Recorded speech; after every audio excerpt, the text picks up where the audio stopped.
It's the 22nd of August, it's just gone 5 AM. We're heading out quite early this morning because we're going to go over to a boundary side on the estate and look for some fallow. We've got a field of maize over there and a field of sugar beet, and we haven't actually taken any fallow yet this season because we'll be concentrating on the red stags. So we'll head over there and see if we can find any. We're going to be stalking the other side of a track which runs parallel to the next field over. So we just stopped here, just kicking the track about. The only good thing about East Anglia is it's so dusty at the moment. You can see where the wind's going, so it's doing what it's supposed to be doing. So we need to get down here into the yard and then walk round so we get right for the wind, and we'll go and have a look.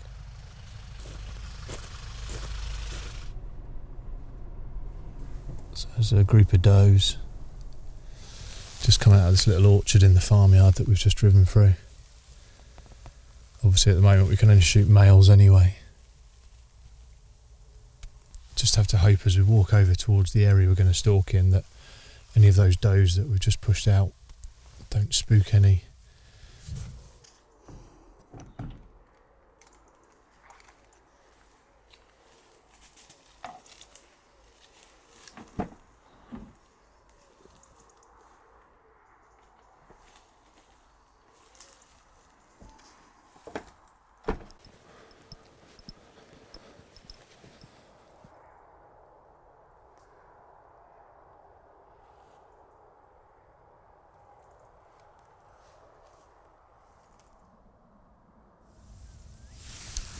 Doe.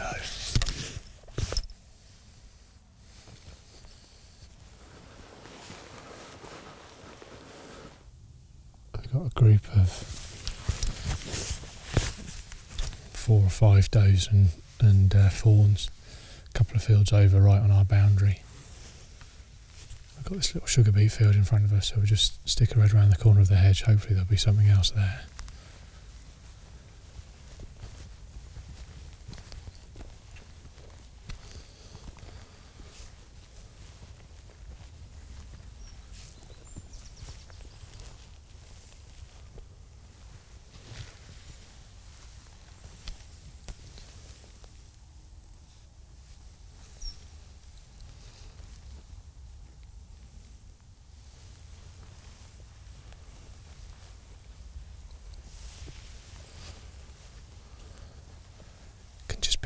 Out in the very top of the field, so we'll just stalk up the edge of this hedgerow to my left and just have a closer look at those.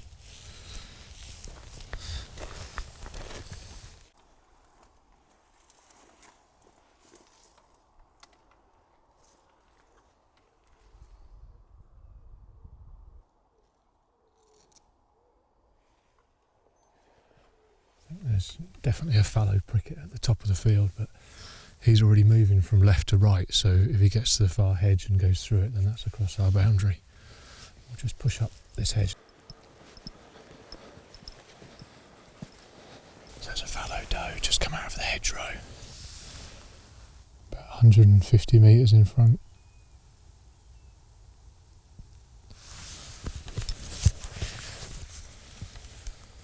Even if it's a pricket, there's no shot on it because we don't have a safe backstop.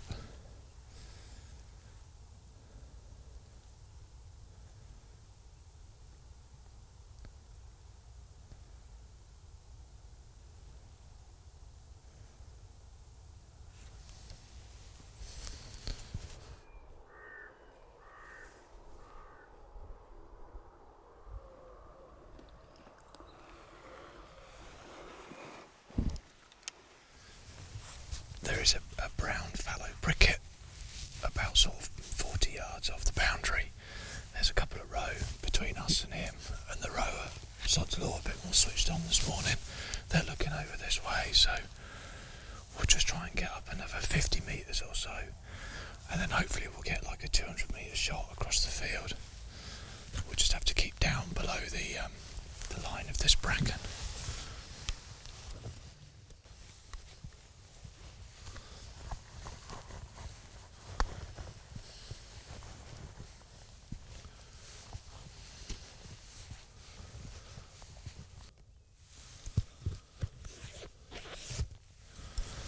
it's just walking away from us. It doesn't know we're here, but it's just walking away. And normally the roe deer, which aren't that clever, they've spotted us. So what we don't want to do is have them running off, barking away at us.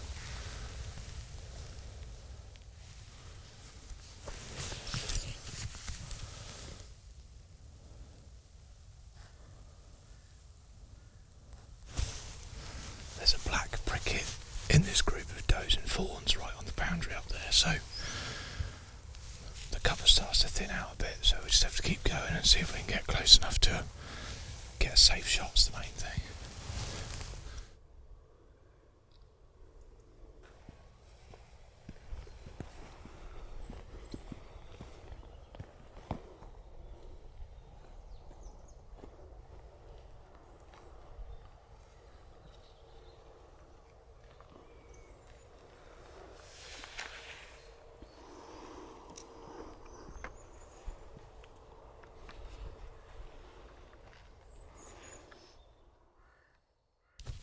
Okay, you've got black prickets to the overhead to the left. Yeah? Brown one in the middle.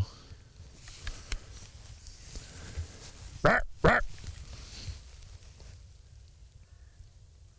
Rat. That's no shot. Just film that group generally.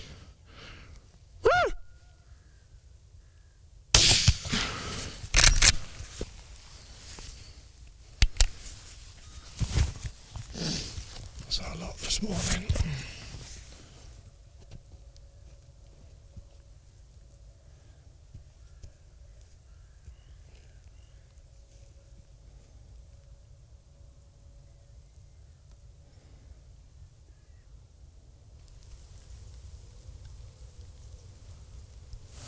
That's it, they've gone across the boundary now.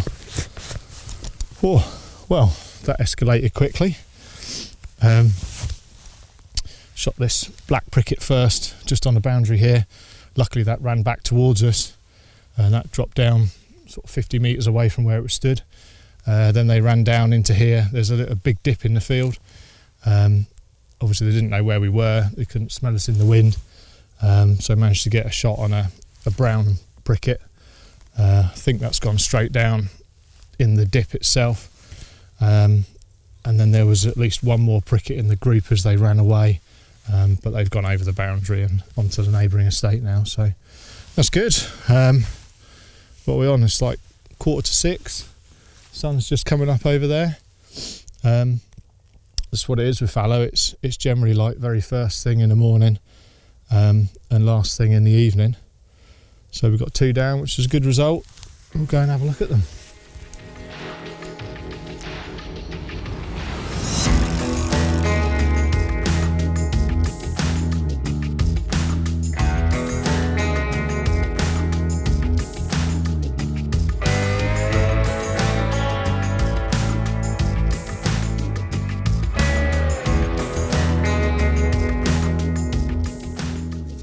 Was the first one down anyway, so yeah, it's running 40 metres from where it was on the edge here. We'll have a closer look at that in a minute, and we'll go and have a look at this one over here.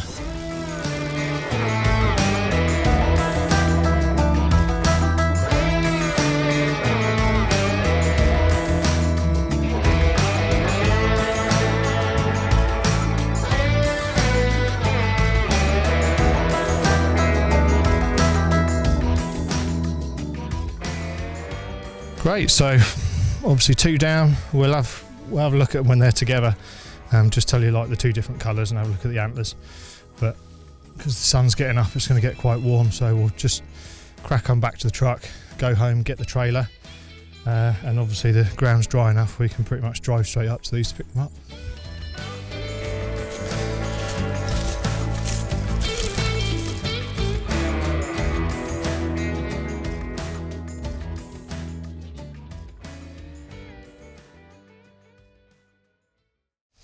So we're walking back towards the truck now. We came up obviously away from the truck towards these fields, and I was going to walk in the very edge against the hedge, but where the ground's been, well, where it's been so dry, literally all the leaves are super crispy, you know, like it's a hard frost in the winter. So we had to walk out on the edge here just to try and keep on the quiet bit of ground.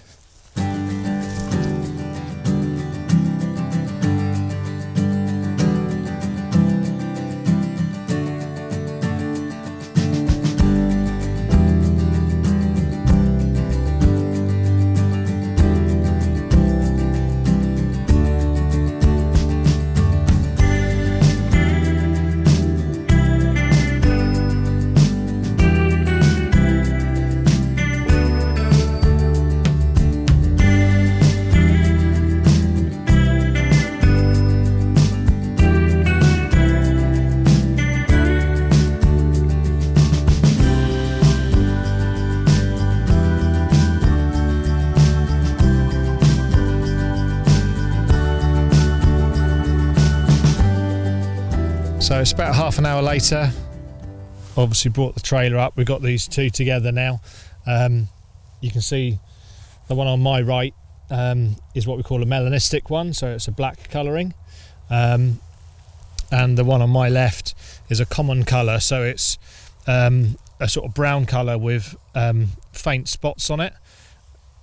When we were filming the herd before we shot it, there was also some Menel ones in there which are really sort of light coloured with light spots, and then you do get pure white ones as well. They're not albino, they're just a pure white colouring, but I don't think there was any of those in the herd this morning. Antler wise, I mean, like, they're both nice prickets really.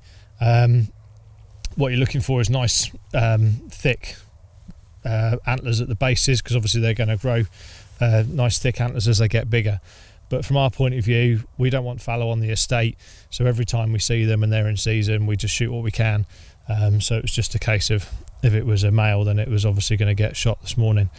The fallow in particular in this area, they're quite bad for persistent crop damage, because they're quite they'll regularly come at night and just raid crops. So the maize field that we were stalking down the side of before, that'll have quite a lot of browsing damage on it.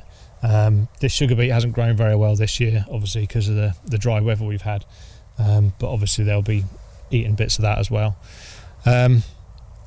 Yeah, both chest shot. That was a 30.06 this morning. Yeah, so good result. We'll get these back to the larder. These will be sort of prime eating carcasses. They'll have a nice layer of fat on them, so the game dealer hoped to be quite happy with these. And yeah, see what happens next time we're out in September. Thanks very much for watching. Just a short one this morning, but catch up next time. Hopefully we'll go a bit longer, and don't forget to